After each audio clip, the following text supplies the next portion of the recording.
Welcome to my YouTube automotive channel. In today's video I have a 2022 Opel Grandland and I will show you which fuses to check in case you are having problems with the interior lights.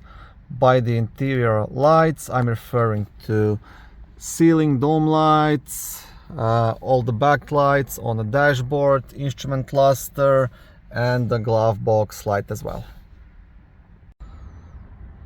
All the fuses you need will be located in a small fuse box under the steering wheel. Now to access it, first you want to lower down this compartment and then you will have like a small tab right here on the top which you have to press and completely remove the compartment.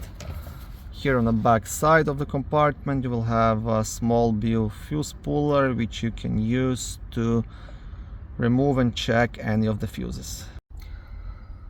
Okay, so once you have removed that compartment, you will gain access to all of the fuses here.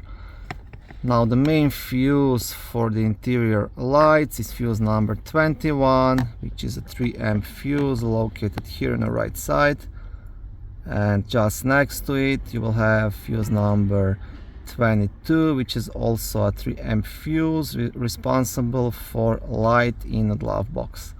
So these are the two fuses, 21 and 22, and that's pretty much it. And hopefully one of these fuses will be burnt out and that will fix your problem.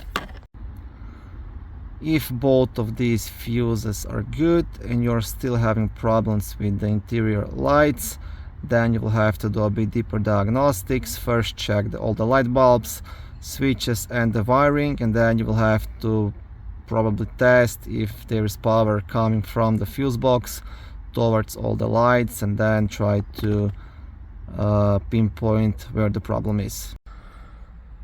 Okay, thank you for watching this short video. I hope it was helpful and educational. If it was, please like it and consider subscribing to my YouTube automotive channel.